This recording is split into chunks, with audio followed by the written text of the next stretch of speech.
Who do you think about when I say the words iconic villain? I'm going to assume a few villains come to mind. For example, the tragic villain of the Star Wars franchise, Darth Vader, aka Lord Vader. The Tin Man in all black. The one who has like a weird fetish for choking people. See?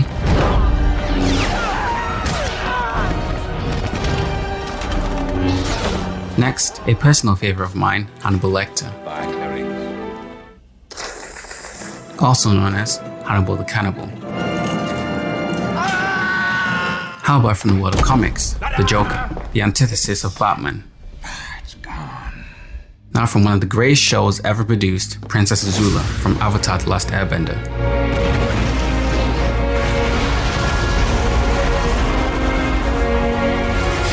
And lastly, if you grew up in the early 2000s, Lord Voldemort was the big baddie at the time.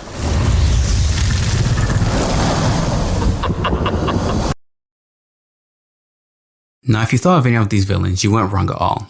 You probably said one of these villains because you feel a strong emotional connection towards them, such as fear or intrigue, or you just have like a weird fetish towards serial killers. But other than that, a villain who I believe has the same qualities as the previous iconic villains from the 1957 novel 101 Dalmatians. In essence, 101 Dalmatians is the tale of Dalmatian puppies who have been stolen under the orders of the incredibly wealthy Cruella DeVil. The story differs slightly in terms of the novel in the 1961 Disney adaptation, but the main themes and plot are still present, especially the characteristics of the main villain. I believe Cruella is one of the most iconic villains in literary and cinematic history, and this is for a range of reasons, so I want to ask myself, why? She's even listed on the American Film Institute's top 100 villains, so we're going to use that as evidence, okay? So without further ado, this is Cruella DeVil, Devil in the Detail.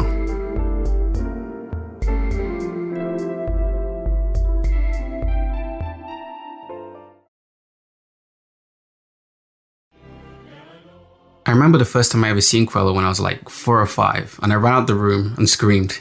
This isn't something typical of a Disney movie. I'm sure their intention isn't to scare kids, but they basically control everything I ever loved as a kid anyway, so they're just going to continue taking and take. But anyway, a lot of my feelings towards Cruella was from her character design. The man responsible for this is one of Disney's original animators, also known as the Nine Old Men, the Renaissance man, Mark Davis.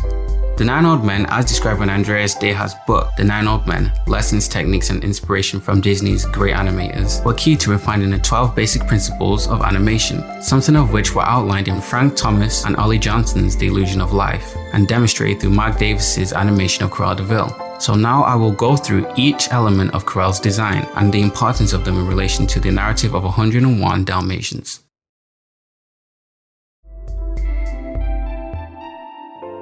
There are several physical characteristics from the description of Cruella in the book, such as her being a tall woman, and dark skin, black eyes, and a tinge of red in them. I argue that each part of Cruella's design gives insight into Cruella's personality, which is then paid off through Cruella's actions. Cruella's actual build is very slim, to the point that she could be compared to a walking skeleton, whose sharp bones have been exaggerated by Davis and emphasized through the skin-tight black satin dress. The combination of her height and extremely thin physique gives the effect of Cruella being a person who someone shouldn't get very close to unless they wanted to get hurt, like a rose, with pointy cheekbones, pointy shoulders, and a pointy waist. From this, her coat becomes a device to explode Cruella's love for fur to the point that it's excessive, yet she is able to wear them comfortably. This coat implies that if Cruella loves something, she would without a doubt find a way to obtain it, even though she appears physically weak. It's through her wealth and power that she's able to find a way to get what she wants. Blast this pen! Blast this wretched, wretched pen! Ah!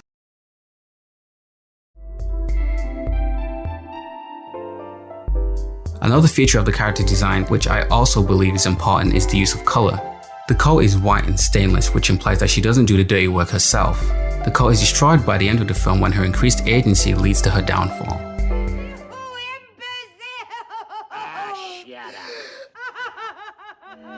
When can the puppies leave their mother? The power which Cruella has and the clean image she portrays links to Cruella's own hidden ambitions.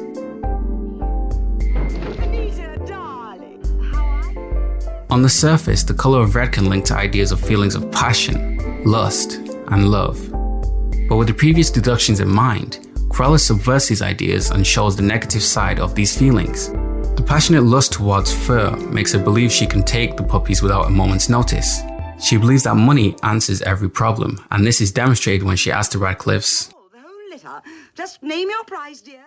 her checkbook is red, and the inside of her purse is red. Thus, it can be inferred that she is used to just getting her way, using money, and buying her way through life.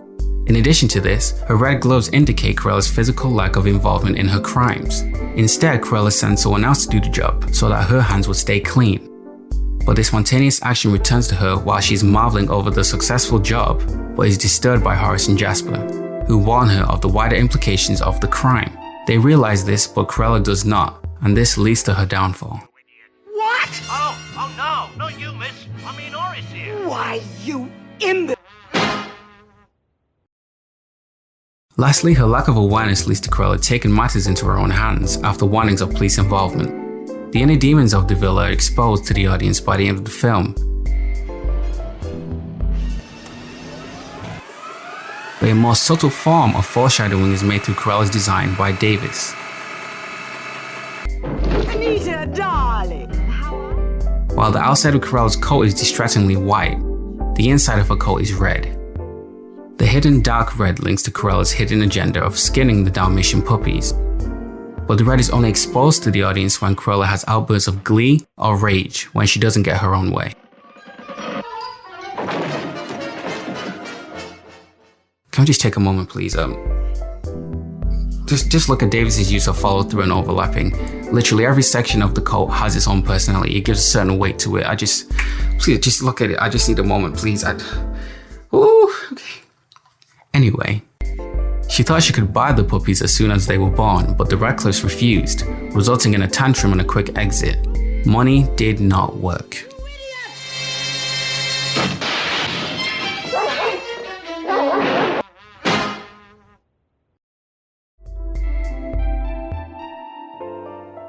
Linking back to the theme of red, one of my favorite scenes now, but a nightmare as a kid, is the bedroom scene. Not that type of bedroom scene. This sequence opens with a soft-spoken woman who shows empathy towards the dog napping, which creates an atmosphere of peace, especially after watching the crime take place. But this tranquility is disturbed by green smoke, which engulfs the shot of the newspapers, and we are soon to find out the person actually speaking. This was the scene where I ran out as a kid because I knew who was speaking from the green smoke. The green smoke is a leitmotif Cruella which is already established in the audience's introduction to Cruella. Plus, who smokes green cigarettes? Look at her in comparison to Roger. Basic. Cruella continues to wear her black clothes, or fur in this case, while in her room, which is draped with different hues of red. This is the place where Cruella feels the most comfortable, a place where she has no reason to hide her true nature and intentions, unlike when she wears her white coat in public. By the end of the movie, she takes matters into her own hands, after the plans are foiled by the protagonist. Thus her true nature is exposed to the audience, and she is engulfed in red to the point that the car is spitting fire. The sunrise of the sky is red, and the inside of her coat is exposed more now than ever. And her eyes are no longer a tinge of red, but have become completely red.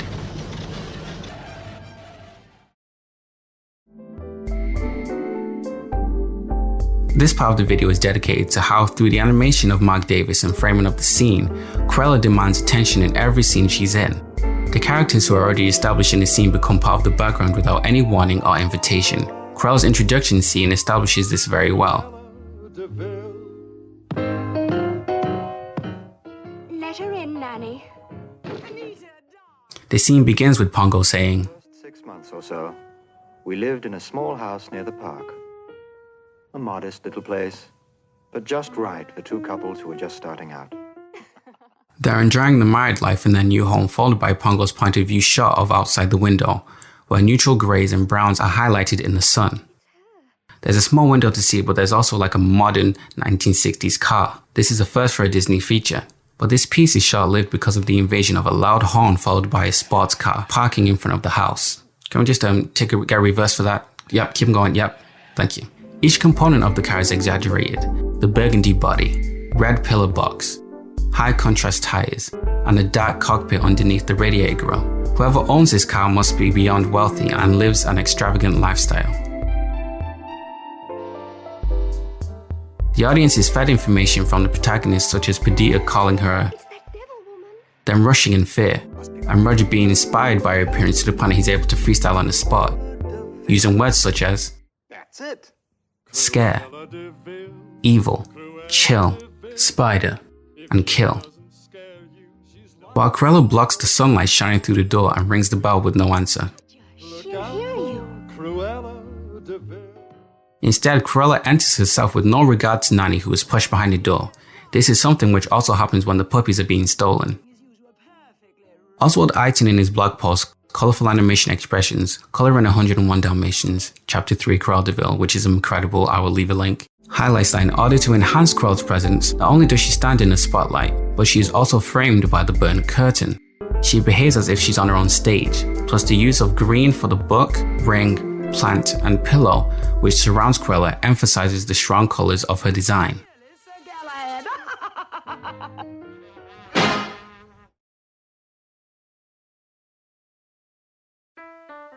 Cruella DeVil was part of the Disney villains during what Dr. Amy Davis calls the golden era of Disney animation. Plus, she shares the common traits of the villainesses, such as having a much higher proportion of agency in comparison to their victims. They actively seek to control not only their lives but their circumstances. They are strong, fearless, and often very creative. They are mature, powerful, and independent, but they all suffer the same fate: destruction. Usually this demise is brought on by their own actions. Cruella DeVil will stop at nothing to satisfy her own selfish whims and vanities, again out of what is apparently a much inflated ego.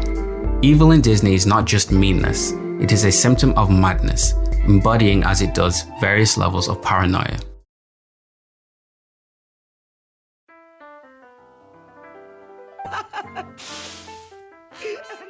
The main thing I want this video to demonstrate is how through character design, a lot can be learned about a character and give cues to the audience or play with the audience's biases and expectations towards certain physical characteristics.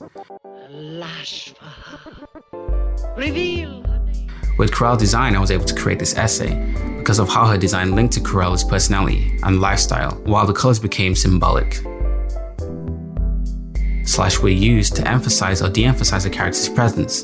Every action is exaggerated and this solid drawing has incredible appeal. A character's true nature is presented through their actions, but great character design gives insight into a character's basic personality traits. You fools!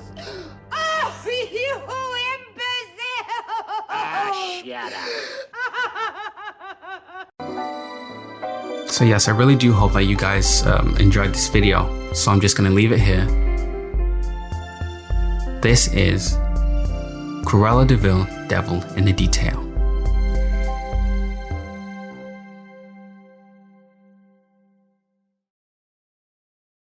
Really guys, thank you guys for watching. I've been working on this for a while now, nearly a year and a half, so I just wanted to say a really big thank you. A lot of people have been waiting on me to release something, so I just wanted to release this. Thank you for watching. If you enjoyed it, like and subscribe. I have a lot more to come. Thank you, and yeah, it's released. Thanks.